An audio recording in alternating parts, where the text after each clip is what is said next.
Ladies and gentlemen, the American Jury and Bulldog Nation, I am going to point out, and the beauty of retiring my law license is I get to say, by the way, I warned them.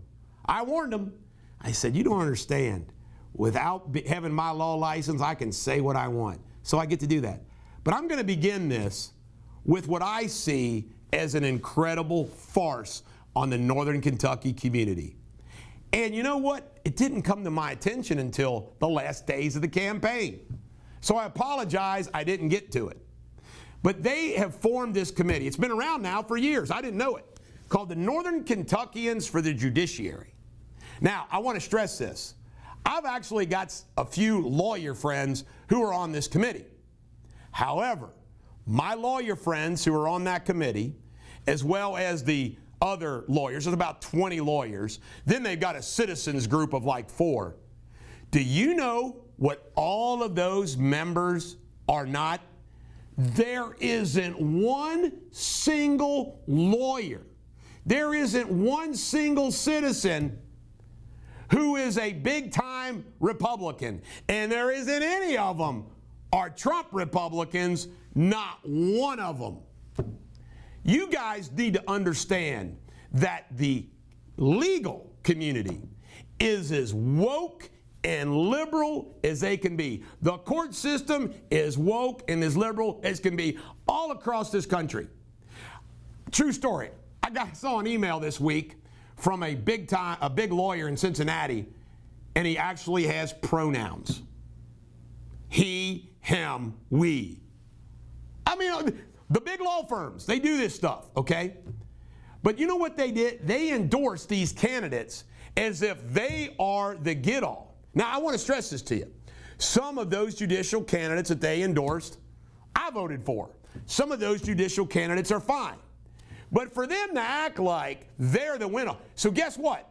The next time there's judicial race, I will guarantee you there'll be another Judiciary committee ranking them. And let me tell you the biggest tragedy here. The biggest tragedy is Bob Winter and Joe Fisher were Republicans, and they let it be known they were Republicans. And this group attacked them for being Republicans. Guys, it's a focus. Do you know why the liberal Democrats want the nonpartisan race? By the way, Fisher and Winter filed, and they got a Sixth Circuit Court of Appeals opinion saying that they're allowed to say they're Republican. Guess who said no? Karen Caldwell, Mitch McConnell's old girlfriend, down in federal court down in Central Kentucky. Guess what? Guess what? They're allowed to do it. Why would the liberal Democrats not want that? Because they don't want you Republican voters in Northern Kentucky to know they were the Republican candidates. And you know what? I'll bet you many of you still don't know that. Bob Winter said he had red signs to send the subliminal message. And I make no bones about it. I supported both of these guys. But they were the Northern Kentucky. Now, you ready for some more corruption? Jennifer Lawrence. I should have sued her for slander once. She's the vice chairman of this committee. True story. When Bob Winter got interviewed, all she cared about was, what's your relationship with Eric Deters? What's that got to do with anything? Unbelievable. By the way, I'm proud to say Bob Winter is a close friend of mine, and Bob Winter is a very important member of the Durrani litigation team. He does a great job for us. Then we got Ken Easterling. He's one of the appointees. Well, let me tell you about Kenny Easterling, okay? Ken Easterling, in a case, while signing search warrants in a case, actually tried to get the victim to talk to him about the case. I subpoenaed Ken Easterling to court. Under oath, he lied. Claimed he didn't even know the kid when the kid's one of his son's best friends. You know what Judge Summey ruled? Judge Summey ruled, well, she's going to believe the older person over the younger person. What? True story. That's what Judge Summey ruled. So then I publicly accused Ken Easterling of committing perjury. Did he sue me? Nope. Why? Because it was true. Then I don't show up for a traffic ticket instead of calling me. He issued a bench warrant for my arrest. What happened? I got arrested that night. In the history of Kenton County, that has never, ever, ever happened. I get so sick and tired of people saying there's not corruption in the courts. There is. By the way, I'm going to keep going. There is corruption in the courts. Wait a minute. Does that mean all the judges are corrupt? Hell no. I'll use some examples. Judge Schran out in Boone County is not a corrupt judge. He's not a corrupt judge. The district judges in Boone County are not corrupt judges. The Kenton district judges, Ann Ruddle, Doug Grotehouse, I ain't got any issue with them. They're good judges. By the way, Ruddle was one that they endorsed, and I voted for it too. Julie Ward over in Campbell County, good judge. The other judge, circuit judge, I can't think of right now.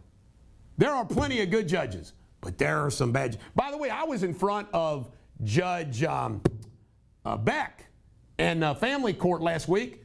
Good judge. First time I've ever been in front of her. Great judicial demeanor. Ken Easterling is a lying scoundrel. By the way, another thing about Ken Easterling, okay, he recently signed the criminal complaint against me, okay? He did that even knowing, then by the way, you want to be gay, but he lived a lie for decades. He was married to a woman by being gay. She caught him with another man, and then they got divorced.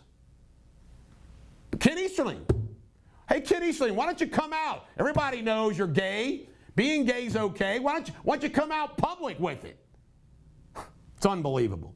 Then we have Judge Schweikert. Enough said. You know what Judge Schweikert did to those Durrani victims. Then we have Maureen O'Connor. I'm not going to repeat it all. The Chief Justice of the Ohio Supreme Court, bought and paid for by health care money.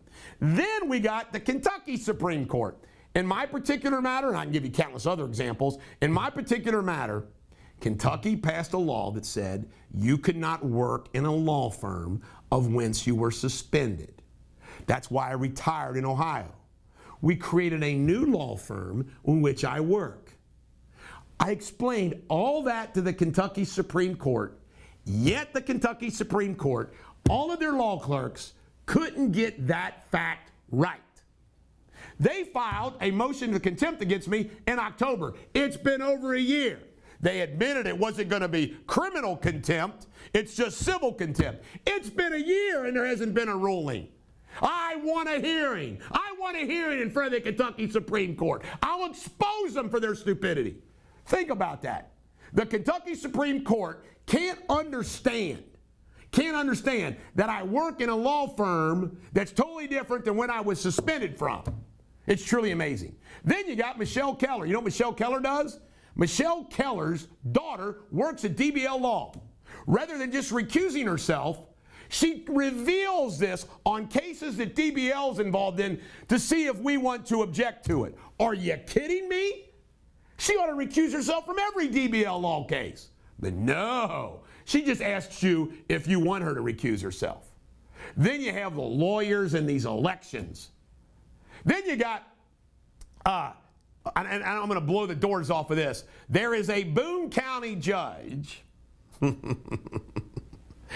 who has got a reputation for being conservative, who has got problems with ex parte communications with his lawyer buddy. How do I know this? The lawyer buddy told me about it. Then you got prosecutors. Folks, you know what Joe Deters bragged to me? He has a chamber practice. Because he was a prosecutor, he'd walk in the judge's office all the time. Prosecutors should never be allowed to ex parte communicate with judges. It goes on all the day. Then you got Chris Malin, who, by the way, when I filed the objection, he recused himself. You know what Malin used to do? Still does? He holds these little hearings in his chambers, makes the decision before he goes out, and has another hearing where the decision's already made. Corrupt as hell. He's retiring. Then you have Judge Black, that federal judge over in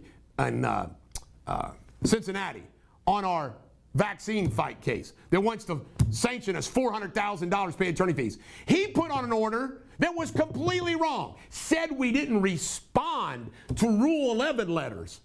Filed all the Rule 11 letters. I have filed a complaint against him to the 6th Circuit. Because guess what? Among other things, I received information that he was fooling around with his law clerk in Dayton. Ha, ha, ha, ha, ha. Black, you want to come after me in a personal way? I will come after you in a personal way. Let me see. I got more. There's a lawyer named Jeff Mando. He gets these lawyer awards. Do you know that Jeff Mando files false cases? He files pleadings and cases over and over again that do not represent what they stand for. I understand Todd McMurtry kept a long laundry list of them. It's unbelievable. You got a woke profession. You got, just the corruption, it just exudes itself. Now, are all judges corrupt? No. But there shouldn't be one single corrupt judge. There should be nothing corrupt in the system. Nothing. This is the bulldog. Every dog has their day. I'm fired up and I'm throwing it down.